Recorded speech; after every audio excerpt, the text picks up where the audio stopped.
Hi, you've reached Feather and Veil. I'm so glad you're here. I wanted to share a Texas sunset with you all. Isn't it beautiful?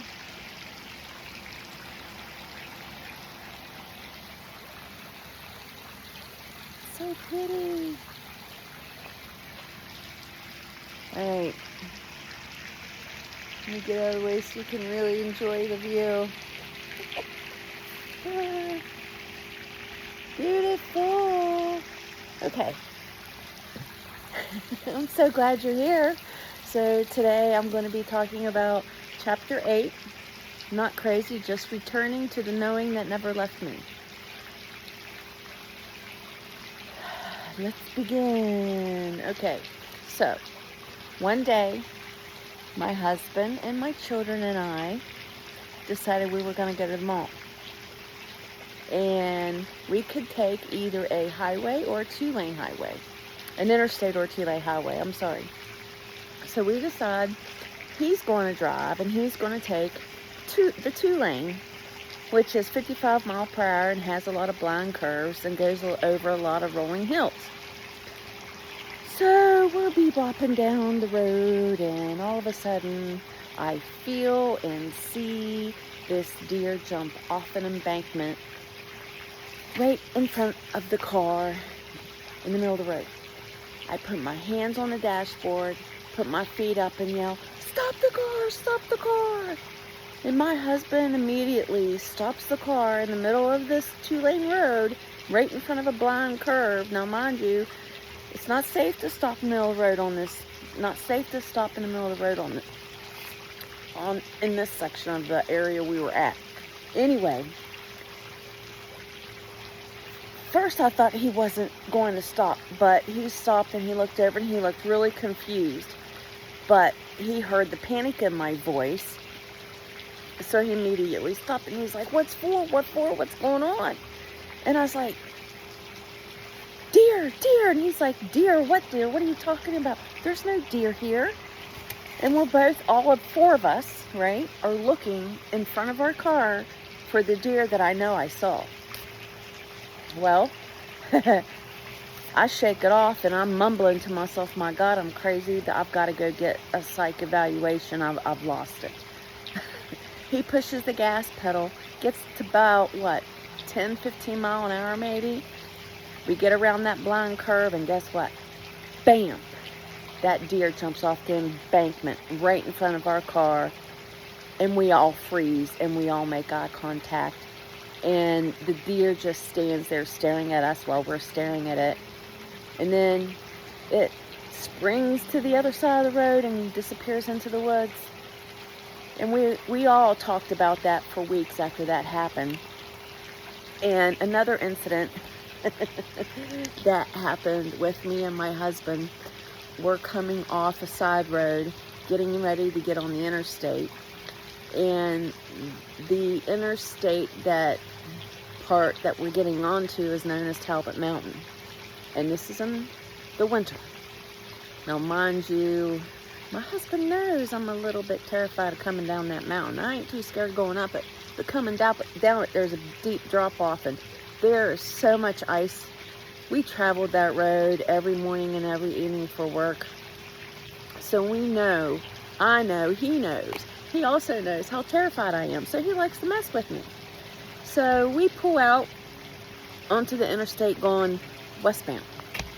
And we're starting down the mountain, and he's picking up speed, and all of a sudden I got this dreadful, fearful feeling that we're going to go over the edge. So I grab a hold of the ship bar, right? The ship bar that's right beside your head. Pick my feet up off the floor, and tears are in my eyes, and I'm telling him, "You need to slow down, slow down, slow down. There's something wrong. Slow down, slow down." And he's like, "What is wrong with you, woman?" And I'm like, "I don't know what's wrong. I mean, I'm all tears are rolling down my face. I'm losing my shit because I feel like there's something wrong with the vehicle. I don't know what it is." But he listens to me and he slows down. He's going about 45 miles an hour. Well, probably not a half a mile up the road. On the right is a 7-Eleven. He pulls in, he goes out, he checks all four tires. He comes to my window and says, well, guess what? I said, what? He says, all the lug nuts were loose on the passenger back wheel. So he gets the lug wrench and tightens them all up, and we're on our way. And the whole time we're on our way to where we're going, I'm like, oh my God, what would have happened to us? Because when you come down that mountain, there's a curve, right? What would have happened to us if we had hit the slightest bump, that tire that came off? I don't know, but I feel like that was something special. So isn't that sunset back there something special? Anyway, moving on. Okay.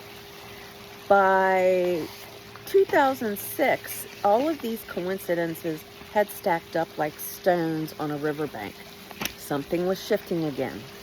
Now, my MS was getting worse day by day. I had worked ICU, and one day I was walking across the unit, and I fell. And I thought, I don't know, I tripped over my own 2 feet or my shoelace or something. You know, just you brush it off, you get up. And you're like, I hope nobody saw that, and you get back to your day.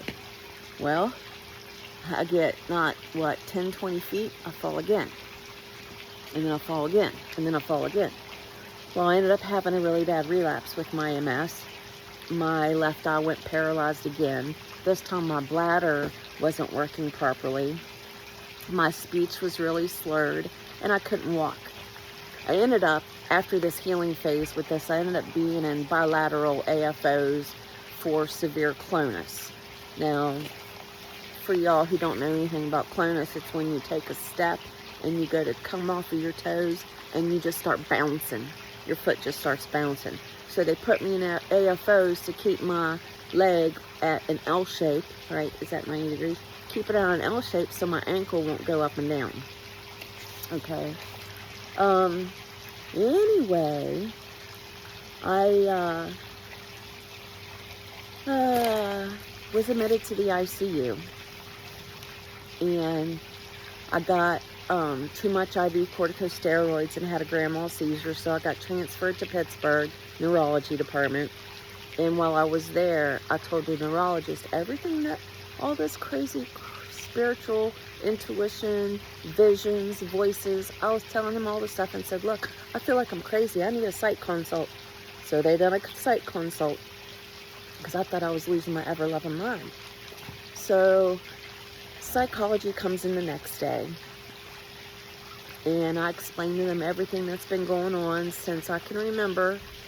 And I tell them, like, I feel like I'm literally losing my mind. It's getting to the point to where when I go to bed at night, I have to put the TV on so I can drown out whispers and voices that I hear beat like it's coming from outside, but if you were to go outside, nobody was there, like outside of my house. That's how far away they sound, but I can still hear them.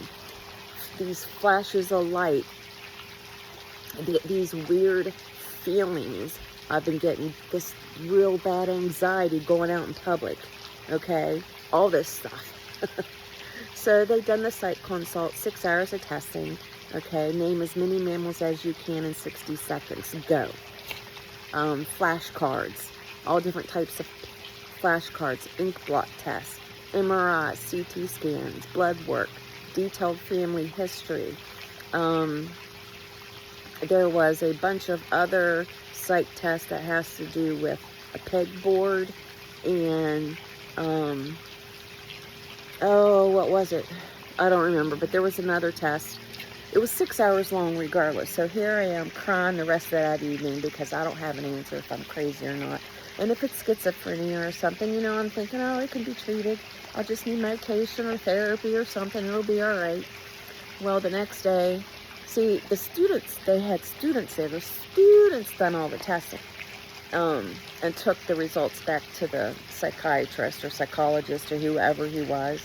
Anyway, the psychologist the next day comes in and asks me a bunch of other questions and does a few other tests and leaves, and then doesn't come back till that afternoon and proceeds to tell me that I'm not crazy and that they believe I have what is called the clairs. Now he proceeds to go through and explain to me clairaudience, clairvoyance, claircognizance, and there was what was the other one? I don't know, it doesn't matter.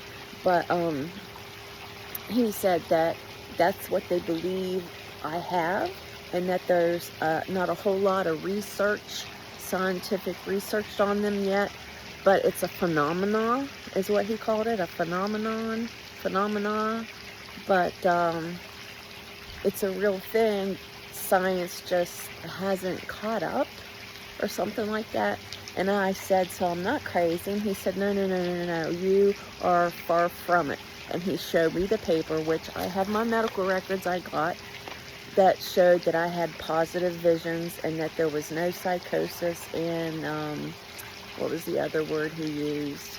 There was some other term that he used, but regardless, that made me feel a lot better.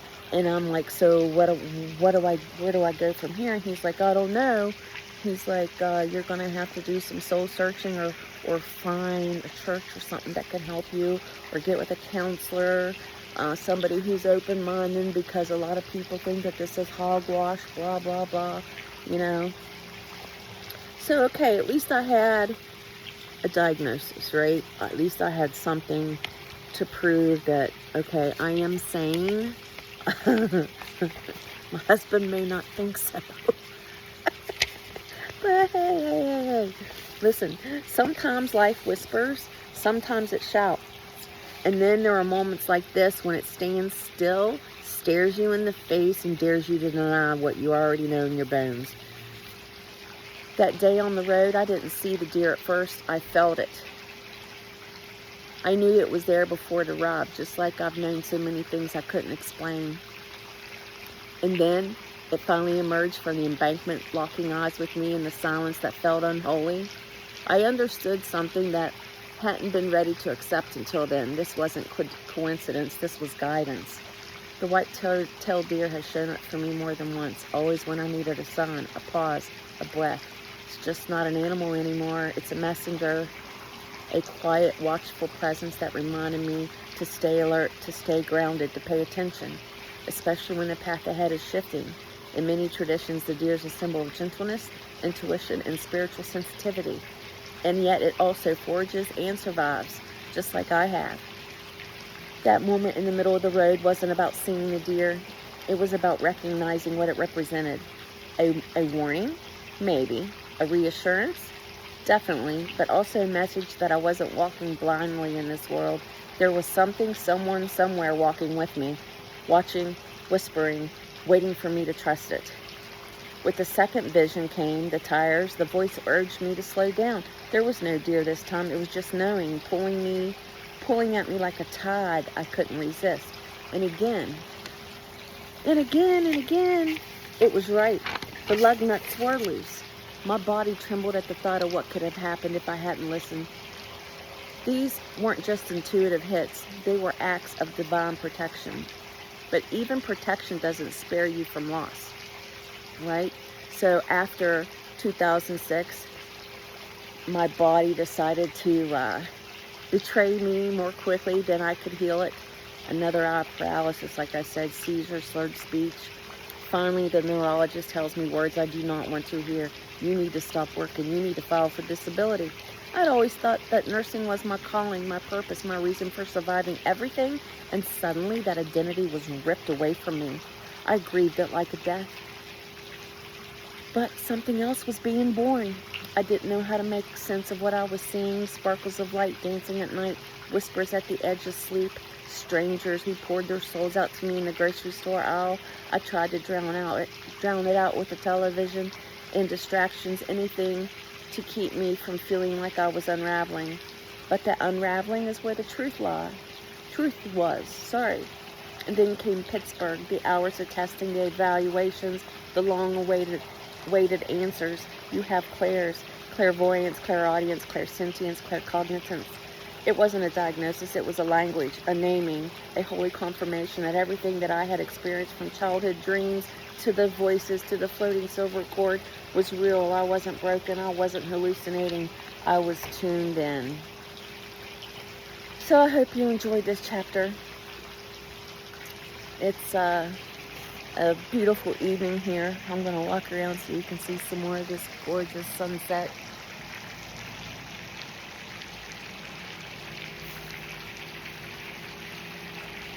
Please be gentle with your soul. Walk in kindness. And always trust in your light. Until next time.